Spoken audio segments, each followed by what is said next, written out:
नमस्कार दोस्तों, मेरा नाम श्री प्रकाश राय है और प्रस्तुत है मेरे द्वारा रचित खंडकाव्य नवयुगांतर। आशा है कि आप सभी को यह रचना पसंद आएगी। कृपया इसे लाइक करें, शेयर करें और चैनल को सब्सक्राइब करें। धन्यवाद।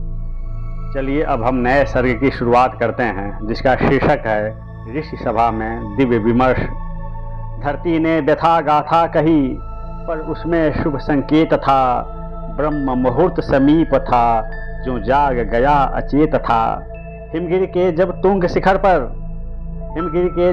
शिखर पर सुखद लालिमा छाई, उक्षण ऋषियों के चित्त में सुखद संदेशा आई। एक सुखद बोध था, सजीव चेतना का स्पर्श था। तिमिर रात छट रही, भास्कर का न उत्कर्ष था। समय बड़ा विकट था, जो युद्ध सर पे आ खड़ा। असुरता का असह्य आतप विश्व विभीषिका बहुत बढ़ा। विकृतियां भरी हैं जनमन में, खुद को निश्चय करना होगा।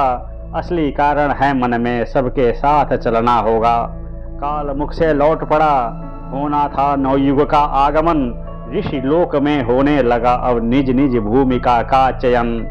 नव निर्माण की यह वेला, हर ऋषि संकल्प उठाए। स्वर्णिम भविष्य की खातिर अर्जित तपशक्ति चुकाए। संकेत स्पष्ट था, होना है भावी महाकाल प्रत्यावर्तन। उलटने को उलटना ही अब है सही दिशा का अब चयन। युगों युगों से अर्जित तपशक्ति को जग में बांटना होगा। यह सामूहिक प्रयोग होगा, मनुष्य चेतना में घटना होगा। प्रयोगों के श्रृंखला में ये नूतन प्रयोग है। अर्जित अमूल्य तपोनिधि का यह सर्वोत्तम उपयोग है। अभी नहीं तो कभी नहीं, इस भाव से चलना होगा। युग चेतना प्रवाहित हो, जनमन को मथना होगा।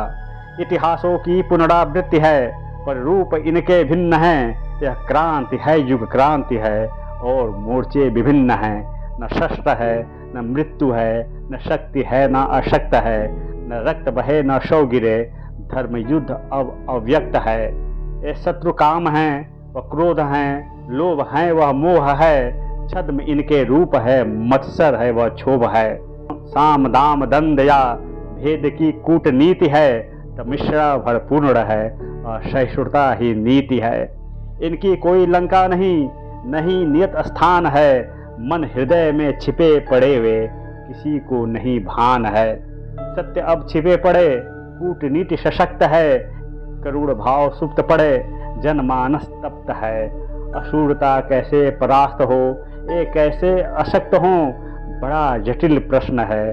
प्रज्ञा कैसे सशक्त हो, गायत्री साधना अचूक है। तपस्वियों की प्राण है, ये नवयुग शक्ति है।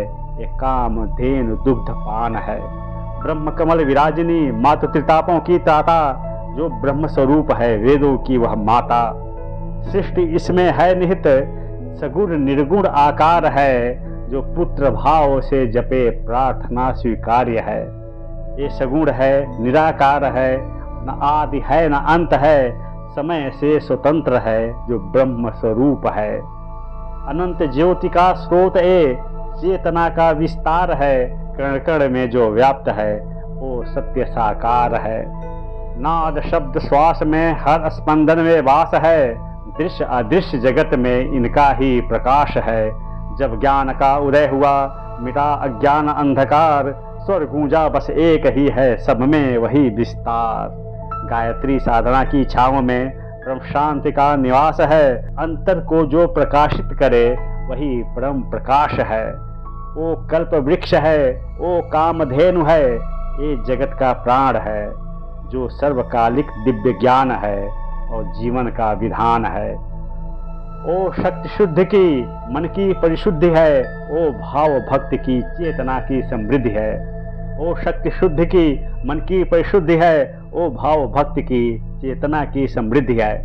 गायत्री सत्य मार्ग है, अज्ञान का निदान है, और ज्योति पूर्ण की आत्मा का सम्मान है।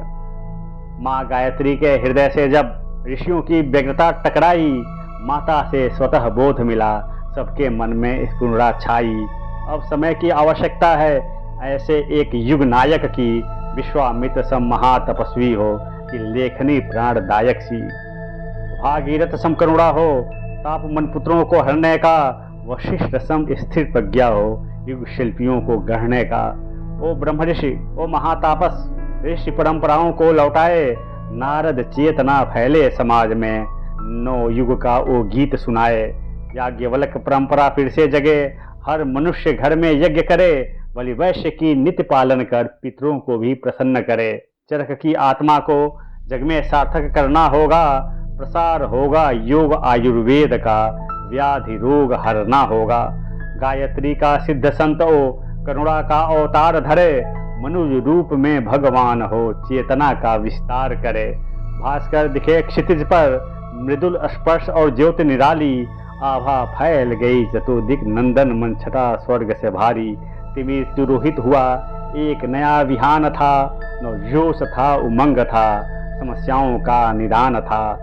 न अब कोई प्रश्न थे, न थे कोई प्रत्युत्तर, ओ ईश्वरी विधान था, समाधान ही समाधान था। जैसे कुछ हुआ नहीं, न कुछ भी अशुभ घटा, न भयावह रात्रि थी, न वो भयानक सपना था।